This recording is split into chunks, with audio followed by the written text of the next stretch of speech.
వివాదాలు ఎప్పుడు నివురుగప్పిన నిప్పులా ఉంటాయనడంలో ఎలాంటి సందేహం లేదు. ఇది అక్కడి చరిత్ర చెప్తున్న వాస్తవం. దీన్ని మరోసారి రుజువు చేసింది ఈ ఒప్పందం. అందుకే ఈ కాల్పుల విరమణ ఒప్పందాన్ని లొంగుబాటు చర్యగా అనుకోవద్దని కూడా రెండు పక్షాలు స్పష్టంగానే చెప్తూ ఉన్నాయి. అంటే యుద్ధం ముగిసినట్లు కాదుగా. అదే ఇప్పుడు అందరినీ ఆలోచనలో పడేసింది. మరి ఈ ఒప్పందం ఎందుకు చేసుకున్నట్లు? 60 రోజుల సిజ్ఫైర్ అయినా సక్రమంగా అమలవుతుందా? అసలు ఈ ఒప్పందంపై ఇరాన్ స్పందన ఎలా ఉంది? గాజాలో యుద్ధం ఆగకపోతే ఒప్పందంలో అర్థమే ఉంది అసలు?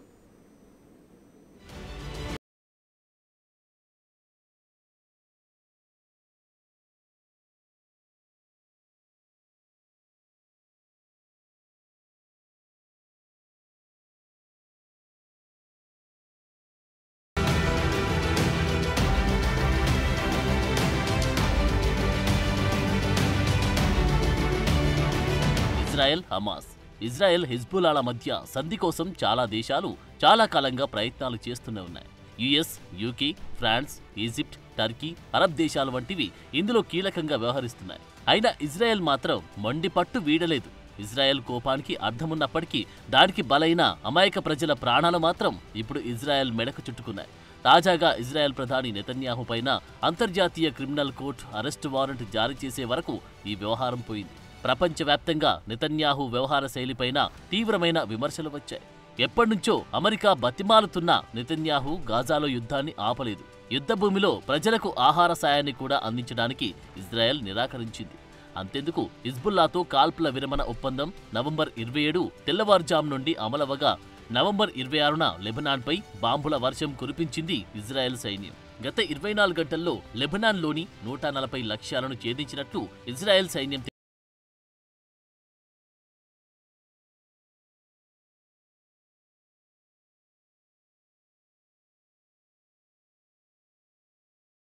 సెకండ్ల కాలంలో 20 మంది హిజ్బుల్లా స్థావరాలను బాంబులతో పేల్చేసింది ఇజ్రాయెల్ సైన్యం. మిలిటెంట్లు అధికంగా ఉన్న లెబనాన్ రాజధాని బీరూట్ దక్షిణాన ఉన్న దాహియా ప్రాంతాన్ని జల్లెడపట్టింది. ఎలాంటి ముందస్తు సమాచారం, హెచ్చరికలు లేకుండా చేసిన ఈ దాడి హిజ్బుల్లా మౌలిక సదుపాయాలపై చేసిన దాడి కాదు, ఇది ఇజ్రాయెల్ చేసిన హత్యాయత్నం అంటూ లెబనీస్ మీడియా మండిపడింది. కాల్పుల విరమణ ఒప్పందంపై ఇజ్రాయెల్ కేబినెట్ సంతకం చేయడానికి కొన్ని గంటల ముందే ఇది జరగడం నెతన్యాహు కఠిన వైఖరికి అద్దం పడుతుంది. మరి అలాంటి వ్యక్తి ఇప్పుడు ఈ ఒప్పందాన్ని సక్రమంగా అమలు చేస్తారా అనే సందేహం కలుగుతుంది.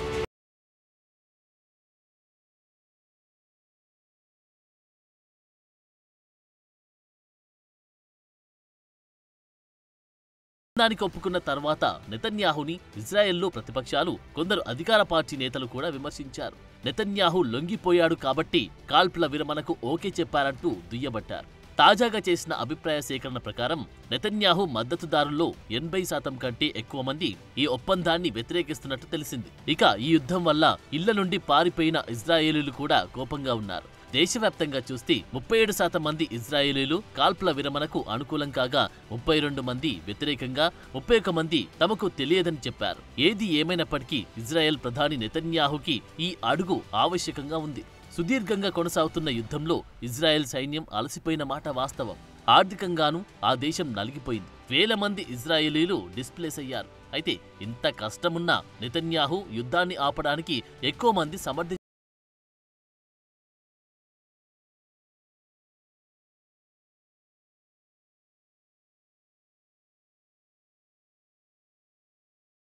ఈ ఒప్పందానికి ముందుగా మద్దతిచ్చిన హిజ్బుల్లాపై కూడా విమర్శలు వస్తున్నాయి. అయినప్పటికీ హిజ్బుల్లాకు ఇంతకు మించిన మార్గం కూడా లేదు. ఏడాదిగా కొనసాగుతున్న యుద్ధంలో తమ కీలక లీడర్లను కోల్పోయిన హిజ్బుల్లా ఇప్పుడు చాలా బలహీనపడింది. అమెరికా మిత్ర దేశాల నుండి ఆయుధ సహకారం పొందుతున్న ఇజ్రాయెల్తో పోల్చితే హిజ్బుల్లా ఆయుధాగారం ఖాళీ అవడానికి రెడీగా ఉంది. ఇజ్రాయెల్ చేసిన బాంబు దాడుల్లో హిజ్బుల్లా మౌలిక సదుపాయాలు చాలా వరకు నష్టపోయాయి. మరోవైపు హిజ్బుల్లాకు సహకారంగా ఉన్న హౌతీ తీవ్రవాదుల్ని కట్టడి చేయడంలో ఇజ్రాయెల్తో పాటు అమెరికా కూడా ప్రత్యక్షంగా పాల్పంచుకుంటుంది. ఇక ఇరాన్ మాట సరే సరి, ప్రత్యక్ష యుద్ధంలో అడుగు పెట్టడానికి వణికిపోతుంది. ఇస్లామిక్ దేశంలో పరపతి తగ్గకుండా ఉండడానికి గిల్లి గజ్జాలు ఆడుతున్నప్పటికీ పూర్తిస్థాయి యుద్ధం చేయడానికి ఏమాత్రం సిద్ధంగా లేదు. ఇలాంటి పరిస్థితుల మధ్య హిజ్బుల్లాకు ఒప్పందం తప్పలేదు. అయితే దీనివల్ల ఇప్పటి వరకు హమాస్ పై ఉన్న సంఘీభావం కూడా హిజ్బుల్లా బ్రేక్ చేసుకున్నట్లయింది.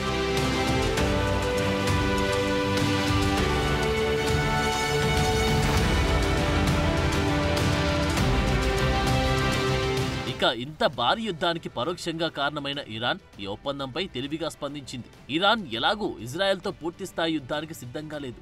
ఇప్పటి వరకు ఎన్ని సందర్భాలు వచ్చినా యుద్ధాన్ని కొనసాగించడానికి ఆసక్తి చూపలేదు. మొన్నటి వరకు హమాస్, హిజ్బుల్లా, హౌతీ తీవ్రవాదులను ఎగదోసి యుద్ధాన్ని పెంచిందే తప్ప దూకుడుగా అడుగేయలేదు. ఇజ్రాయెల్పై 2-3 సార్లు బాంబులతో దాడికి దిగినా అది ప్రతిస్పందన తప్ప మరేమీ లేదంటూ సైడ్ అయింది. అలాంటి ఇరాన్కు ఇజ్రాయెల్, హిజ్బుల్లా మధ్య ఒప్పందం అనుకోకుండా దొరికిన సదావకాశం. అందుకే ఈ ఒప్పందాన్ని ఆహ్వానిస్తున్నామంటూ పేర్కొంది.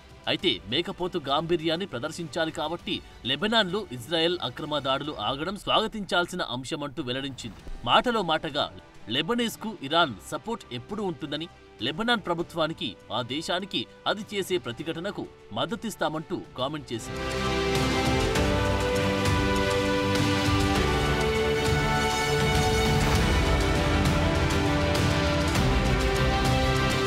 ఎలాగూ ఇదంతా అమెరికా ఆడిస్తున్న ఆట అని అందరికీ తెలిసిందే. యుద్ధాలు ఆపేస్తానని హామీ ఇచ్చిన డొనాల్డ్ ట్రంప్ ప్రెసిడెంట్ సీటు ఎక్కకముందే మరో 2 నెలలు మాత్రమే ఉండే ప్రెసిడెంట్ బైడెన్ ఏదో ఒక యుద్ధాన్ని హాల్ట్ చేయాలని నిర్ణయించుకున్నట్లు ఉన్నారు. అందుకే అనూహ్యంగా ఈ ఒప్పందం పట్టాలెక్కినట్లు కనిపిస్తోంది. ఏది ఎలాగున్నా ఈ ఒప్పందం క్షేత్రస్థాయిలో చాలా వాస్తవాలను బయటపెట్టింది. నిన్నటి వరకు తమకు చాలా మంది అండగా ఉన్నారని భావించిన హమాస్కు అసలు సంగతి బోధపడింది. ఇప్పుడు గాజాలో ఇజ్రాయెల్తో పోరాడుతున్న హమాస్కు అతిపెద్ద మద్దతుగా ఉన్న హిజ్బుల్లా విరమించుకున్నట్లే లెక్క. ఈ 60 రోజుల ఒప్పందం పర్మనెంట్ గా ఉండాలని, అమెరికా అన్న మాటలు నిజమవ్వాలని లెబనాన్ ప్రభుత్వంతో పాటు హిజ్బుల్లా కూడా కోరుకుంటుంది. ఇదే వాళ్లకు క్షేమమని కూడా తెలుసు. ఇక గంపగుత్తుగా లేని హౌతీలు కూడా వెనక్కి తగ్గే అవకాశం లేకపోలేదు. ఈ పరిస్థితుల మధ్య హమాస్కు ఇప్పటివరకున్న మోరల్ సపోర్ట్ సన్నగిల్లింది. హమాస్ పోరాడుతున్న పాలస్తీనా లక్ష్యం మళ్లీ మొదటి నుండి ప్రారంభమవ్వాల్సిన పరిస్థితి వచ్చింది. ఇక రాబోయే రోజుల్లో మిడిల్ ఈస్ట్ సెగలు మళ్లీ రాజుకుంటాయో, పూర్తిగా మాసిపోతాయో అనేది తేలాల్సి ఉంది.